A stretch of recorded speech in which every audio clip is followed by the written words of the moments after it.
hard or I was losing position or something, I can just keep this wedge with a knee even, you know, that he's on his side.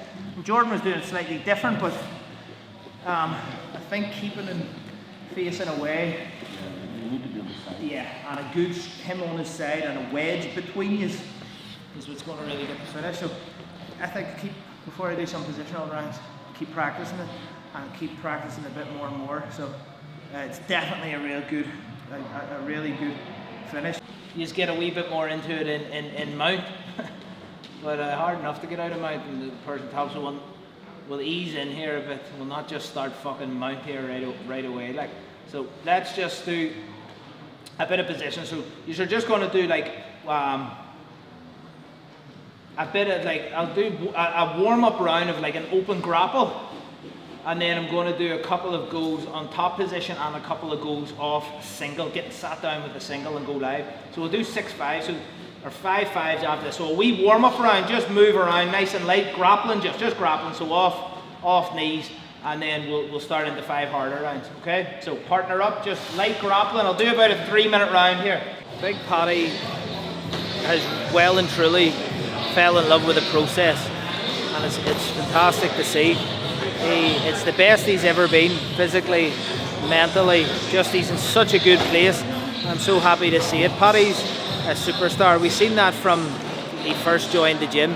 Whatever it is, he has it in abundance. He really is. Exciting fighter, charismatic, funny. I always used to say to Paddy when he was younger, as soon as people get to know you, they'll love you.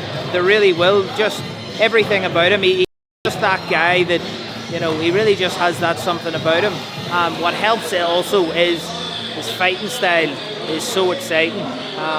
He's an absolute finisher, and I'm really looking forward to this fight because I know it's going to bring out the best in him. Belandi is a serious operator and one that we're not taking lightly, nor is Paddy. You know, Belandi's the type of guy to keep you up at night, and that's exactly what Paddy needs. So he's firing on all cylinders, and we're extremely proud of him, and we can't wait to see him go out there and do the business. This would be our 5th Cage Warriors World Champion, and it'd be a very, very special moment for us because we've been training Paddy from he was very young. When he first walked in, he hadn't done any MMA, and now they have him fighting for a world title. It just shows the systems of Fight Academy Ireland here.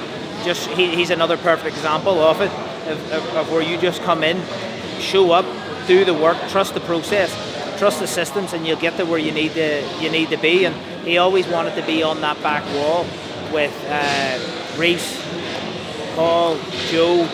So his spot's up on that wall there, and I just can't wait to have it there. It'll be such a special moment. Like, I'm very, very close to Paddy, and how far he has come just in his journey in MMA and life in general. Like, it's a very special thing as a coach, seeing the fighters not just out there in the cage, but seeing their development in life.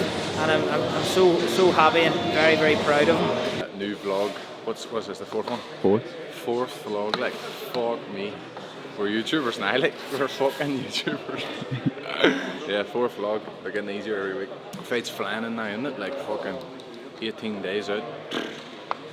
It'll be fucking here before we know it. The last couple of weeks have flew in. The weeks are flying by.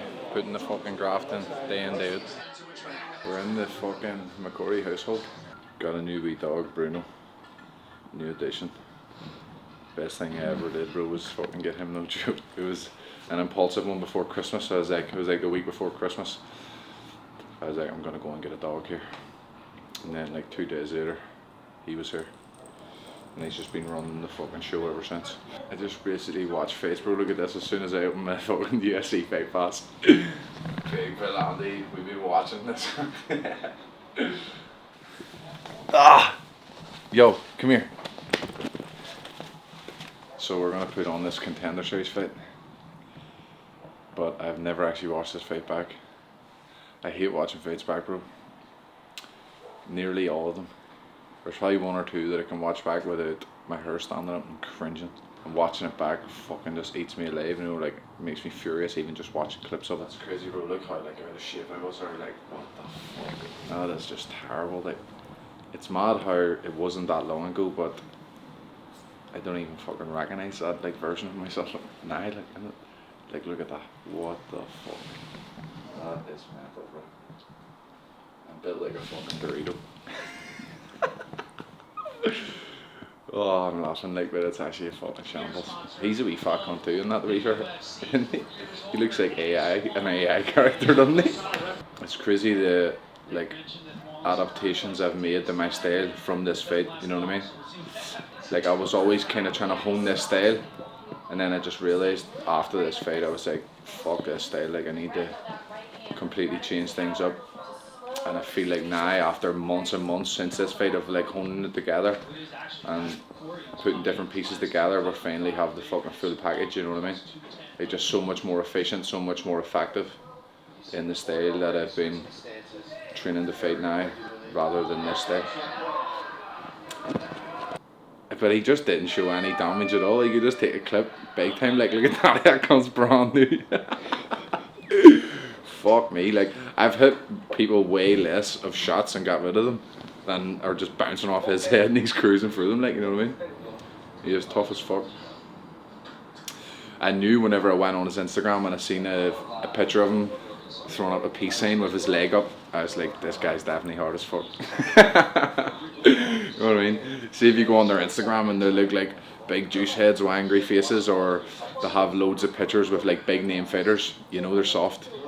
But if they're throwing up a peace sign and kicking their leg up and they're at this level, they're probably hard as fuck. We're in for a penny, in for a pound here. This is my first thing ever watching this. It's the second, or it's the last round. Do you know, like after I was just going to Pat, did I shoot for a takedown? There's no way I shot for a takedown. Did I really shoot for a takedown? And he was like, yeah. He's like, I think you're concussed your box with 20 times. I was like, fuck me. I couldn't believe it. Because I was coming out here like I need to put a stamp on this performance. That's what I was just going to ask you. Like, what are your thoughts going out here? First 2 rounds. Going out here, I'm like, I know I had 2 in the bank, but I haven't had enough big moments in the fight to secure a contract.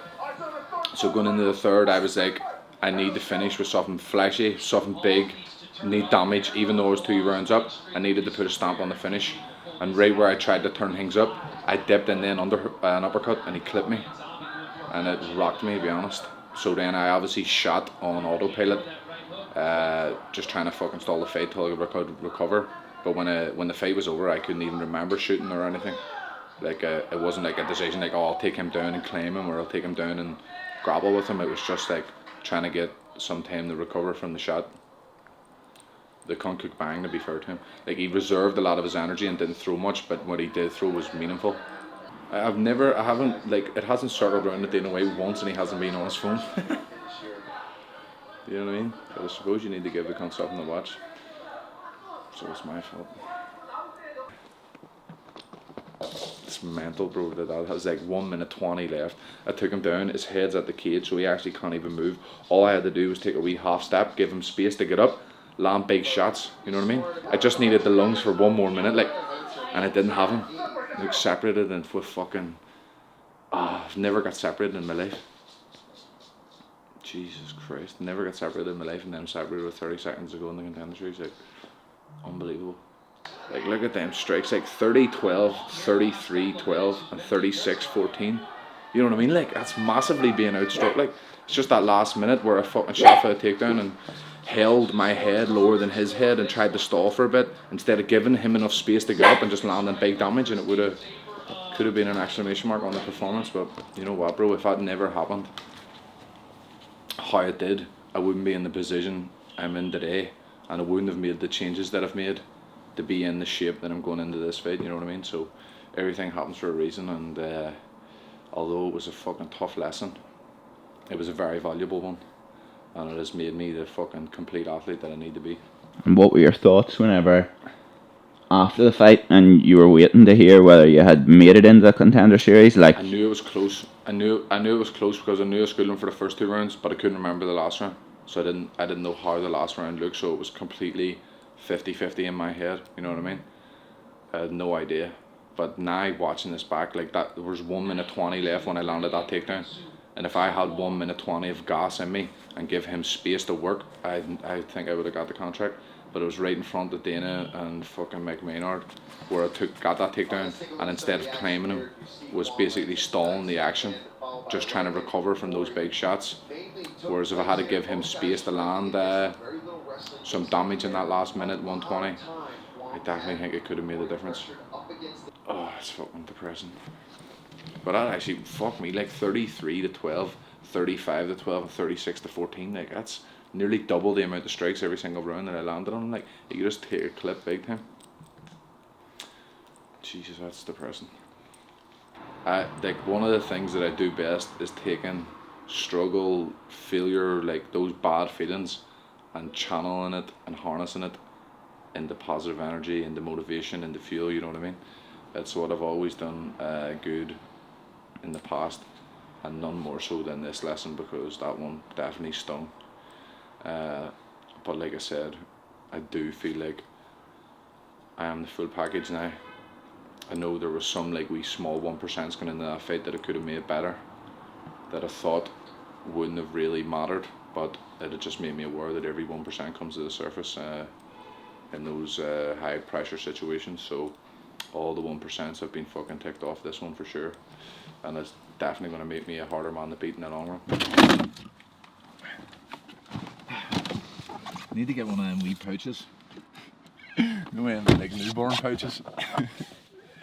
What pouches? Do you know the wee things like people wear in front of them to put their newborn babies in them? Oh, yeah. One of them bad boys. Fuck's sake.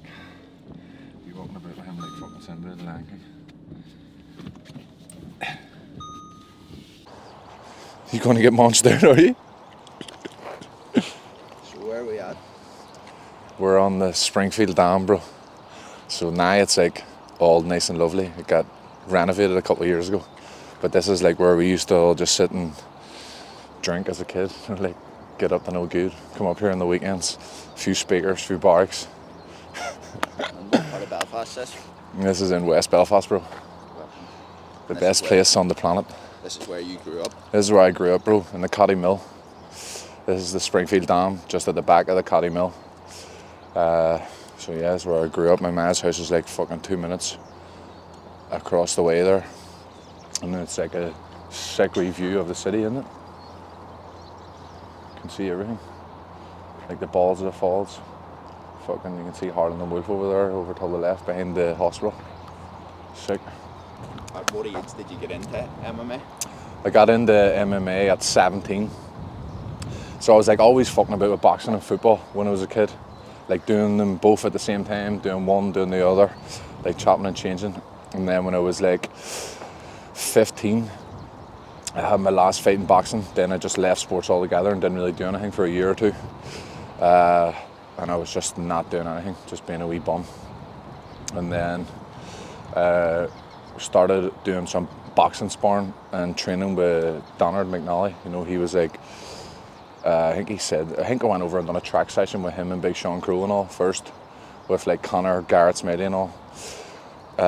And then he said to me about sparring Joe McCogan, doing a bit of boxing sparring for his MMA fighter. So I done a wee bit of boxing sparring with Emmons, and then he was just basically giving me a wee nudge to get back into some sort of sport, because I've always felt like I was athletic, you know what I mean? And but I just never, I like fell out of love with boxing completely. So I never really wanted to get back into boxing. He was like, why don't you just go up and try the MMA gym at Fight Academy? So he was like, we'll have everything here, I'll do your boxing. Big Crow was doing the strength and conditioning at the time, and he was like, and there's all great coaches in Fight Academy, so he was like, it's all there for you if you want it.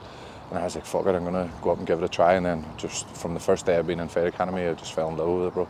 Just learning wee tiny different things every single night just kept me wanting to come back for more and more, and got addicted to it, you know what I mean? Like, because I think like boxing is the sweet science. Like, you go to boxing on your first day, you're probably going to do the same thing that you'll be doing on your, like, when you've been doing it for 10 years, you know what I mean?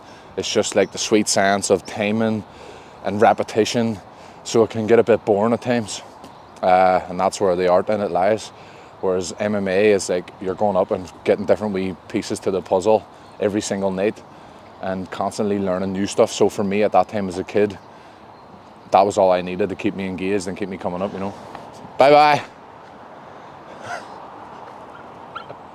Look, you'll freak out here. Right, see you there. I'll be a bolter here. Yeah, the other night I was walking him in the park and he lost me because it was pitch black. He started barking like mad, like he never barks. See you later. His legs are going fast as fuck and he's going about 2 miles an hour. This is like a nice wee path now, but there was no path when we were younger. It used to just like, you go up to here and it would all be like this, you know, like a forest. So the dam would only go up so much and then it would all become a forest. And then we would like, everyone would just come up and sit at the water with a speaker with tunes on, a few barks, and this happened for generations. Like when I was growing up, I lived in Forfar Street and that was like right at the entrance of the Cuddy. And I would have seen generations before me when I was a kid, all coming up with their wee blue bags of drink, all going up to the Springfield Dam at the weekend for a drink. But now that it's been renovated, it's the perfect place to walk the dog, you know. MMA came into my life at the perfect time, you know what I mean? 100%, like, I definitely think I would have been on a bit of a rocky road had I not found MMA.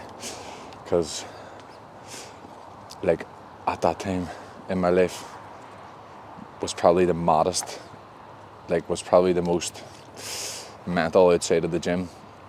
But even when things in my personal life weren't as stable, one thing I was always consistent with was going to the gym every single day. You know what I mean? Like I was in the gym all the time. I was never taking big gaps away from the gym. So I think that's like kept me in good stead now as I've got, you know, like deeper into my career. Like those hours on the mats don't lie. Like it's like not everyone can be disciplined fucking all year round, 365 days a year, but just as long as you're showing up every day and you're on the mats every day, then you're still, it's compound interest, you know, you're still going to be improving year after year. What a load of wee small ones, then the middle size ones. What is there a litre and a half? Is there a litre and a half ones? There's litre and a half, litre, and then there wee small ones. Oh, a litre and a half's perfect. Right. Right, There's thank 12 you. pieces. Many do you want? Are you going flat out there? Oh, I'm going to be water loading, so it's about 12 to do, rightly, aye. Springfield Road Barracks, bro, that fucking bastard speed camera got me. I don't know how it got me, like last December. It's muscle memory to slow down, go down to Springfield because you know it's here, and then next one it got a speeding ticket, or like they tried to get me to go and do a course, but obviously I didn't get back to them on time. So I end up with a few points, fuck's sake. It's a shame that this mountain is all foggy today because there's usually a wee sick backdrop of the Black Mountain coming up to Springfield. What's playing here now? Fuck me, bro. People are gonna think this is the only song I listen to. Why do you build me up? You know what? All I actually be listening to is Olivia Dean these days, bro. I get some Olivia Dean on. This is my favourite tune at the minute. Olivia Dean is the GOAT at the minute. I'll probably listen to her flat out for about 3 weeks and then never want to hear from her again. Tune though.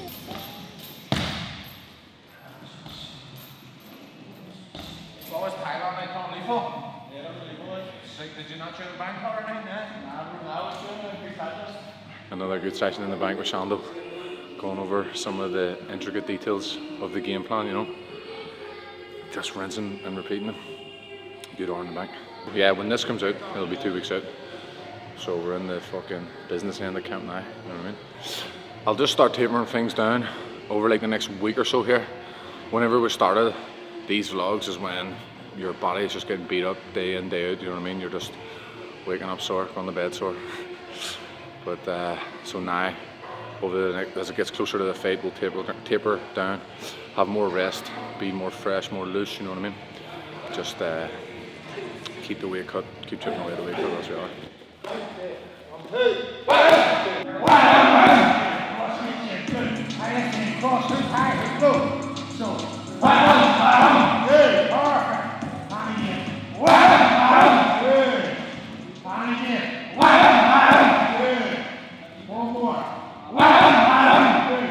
The switch was flipped as soon as this fight got announced. As soon as it got confirmed, there was any talks of it. I was in the gym day in, day out, training as hard as I could, you know what I mean? So I don't need to change anything in my mentality now over the next couple of weeks because I've already been on the ball for the last couple of months, you know what I mean? Just to fucking relax and enjoy these next couple of weeks, enjoy the process, enjoy every part of fight week. I fucking love every part of fight week. I love the weight cut. I love all the boys fucking going down to Dublin together, you know what I mean? I love the face-offs. I love fucking going to Bambino's that night, getting an old pizza, you know what I mean? All of it, lethal. I feel great, bro. I feel great, but I suppose it doesn't fucking matter what I say in these vlogs, you know what I mean? It's all about what happens on the night, and that's what truly matters. But I feel on top of the world at the minute, and I'm super happy with how the preparation has went. So I just can't wait to get in and fucking showcase my skills. Ham.